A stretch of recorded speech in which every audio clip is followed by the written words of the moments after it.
नमस्कार और the deep dive में आपका स्वागत है। नमस्कार। आज हमारे पास एक बहुत ही दिलचस्प पहेली है जी। एक ग्राफिकल चार्ट जी। और ये चार्ट हमें 1950 के भारत की कह सकते हैं भाषाई आत्मा को समझने में मदद करेगा। बिल्कुल। ये भारतीय संविधान की 8वीं अनुसूची में शामिल की गई जो मूल 14 भाषाएं थीं उनके बारे में है। और देखिए, ये सिर्फ एक लिस्ट नहीं है।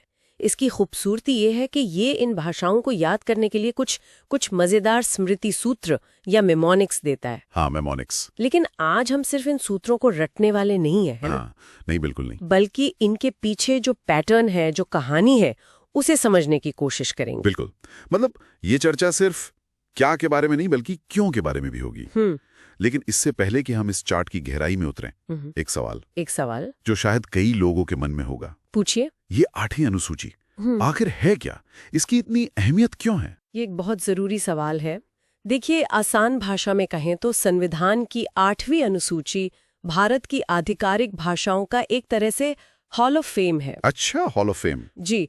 इस सूची में शामिल होने का मतलब है कि उस भाषा को राष्ट्रीय स्तर पर मान्यता मिलना, उसके विकास के लिए सरकारी फंड मिलना और सिविल सेवा जैसी परीक्षाओं में उसे एक माध्यम के रूप में इस्तेमाल करने का अधिकार मिलना। तो ये एक तरह का राष्ट्रीय सम्मान है। बिल्कुल, ये एक बहुत बड़ा राष्ट्रीय सम्मान है। अच्छा, तो ये भाषाओं का वीआईपी क्लब है। हाँ, कह सकते हैं। तो आज हम देख रहे हैं कि 1950 में जब संविधान लागू हुआ जी, तो इस क्लब के ओरिजिनल 14 सदस्य कौन थे?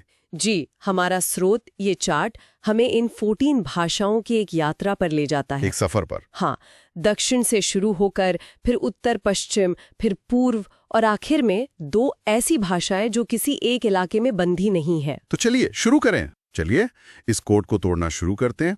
तो चार्ट हमें सबसे पहले ले जाता है दक्षिण भारत। यहाँ 4 भाषाएं हैं और उन्हें याद रखने का सूत्र है TTMK। ये तो काफी सीधा साधा लगता है। हाँ, TTMK। लेकिन यहाँ दिलचस्प बात सिर्फ ये 4 अक्षर नहीं है। अच्छा। दिलचस्प ये है कि ये चारों भाषाएं एक ही भाषा परिवार से आती हैं, द्रविड़ भाषा परिवार। ओहो, मतलब एक ही जड़ है इनकी। बिल्कुल। ये भारत के 2 सबसे पुराने और बड़े भाषा परिवारों में से एक है।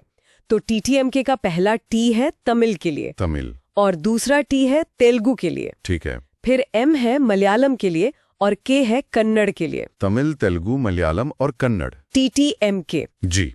और इनमें से तमिल को तो शास्त्रीय भाषा का दर्जा भी मिला हुआ है। एक मिनट, आपने कहा शास्त्रीय भाषा, इसका क्या मतलब होता है? क्या किसी भी पुरानी भाषा को यह दर्जा मिल जाता है? नहीं, शास्त्रीय भाषा या क्लासिकल लैंग्वेज का दर्जा मिलना कोई छोटी बात नहीं है। अच्छा। इसके लिए कुछ शर्तें होती हैं, जैसे उस भाषा का इतिहास कम से कम 1500 से 2000 साल पुराना होना चाहिए।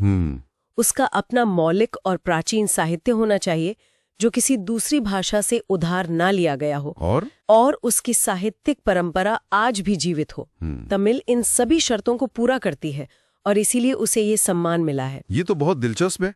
तो TTMK सिर्फ रटने का एक तरीका नहीं है। नहीं, ये असल में हमें द्रविड़ भाषा परिवार के 4 मजबूत स्तंभों के बारे में बता रहा है। सही कहा। ये एक ट्रिक से ज्यादा एक कॉन्सेप्ट है।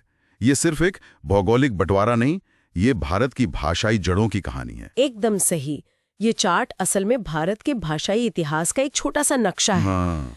दक्षिण की ये भाषाएं उन इंडो आर्यन भाषाओं से बिल्कुल अलग हैं जो हमें देश के बाकी हिस्सों में मिलेंगी, और यहीं से हमारी यात्रा और भी रोचक हो जाती है। कहानी थोड़ी और उलझी हुई है क्योंकि ये सबसे बड़ा समूह है जिसमें 5 भाषाएं हैं। हाँ, और इन 5 भाषाओं के लिए सूत्र भी थोड़ा लंबा है।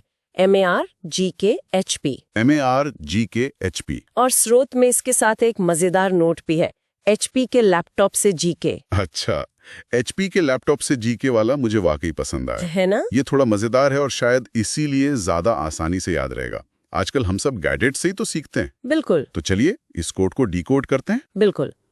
तो MAR का मतलब है मराठी, महाराष्ट्र की भाषा। मराठी। G है गुजराती के लिए और K है कश्मीरी के लिए। गुजराती और कश्मीरी। और आखिर में HP, जिसमें H का मतलब है हिंदी और P का मतलब है पंजाबी।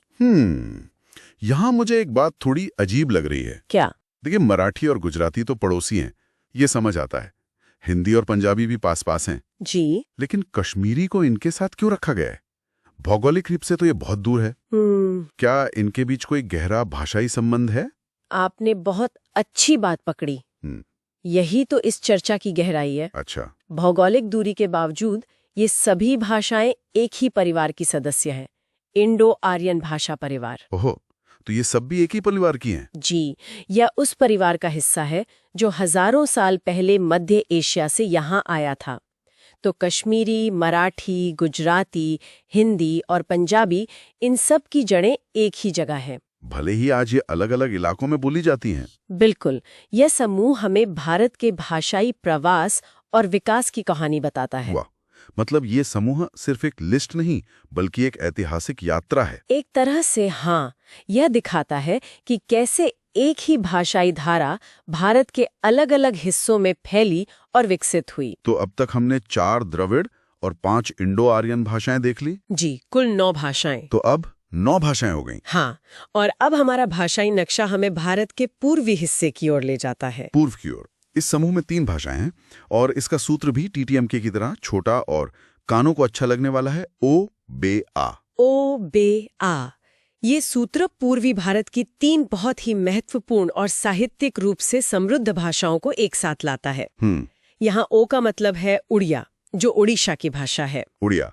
बी है बंगाली के लिए और आ है असमिया के लिए। बंगाली का तो साहित्य में एक बहुत बड़ा नाम है, रविंद्रनाथ टैगोर और हमारा राष्ट्रगान। जी, सब उसी परंपरा से आते हैं। लेकिन उड़िया और असमिया के बारे में कुछ खास?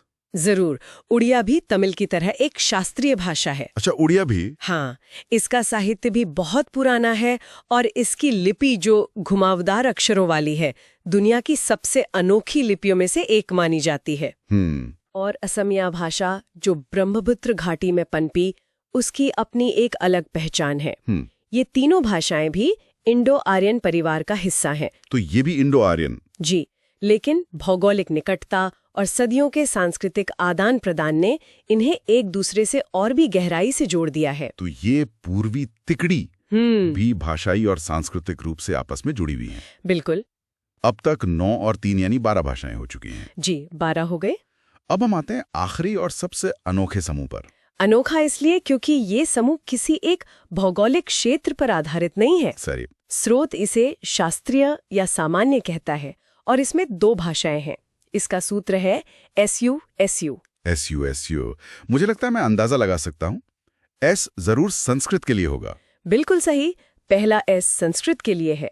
संस्कृत को भारत की कई आधुनिक भाषाओं की जननी माना जाता है। मदर ऑफ ऑल लैंग्वेजेस कहते हैं। एक तरह से ये धर्म, दर्शन, विज्ञान और साहित्य की भाषा रही है। इसका प्रभाव किसी एक राज्य या प्रदेश तक सीमित नहीं है।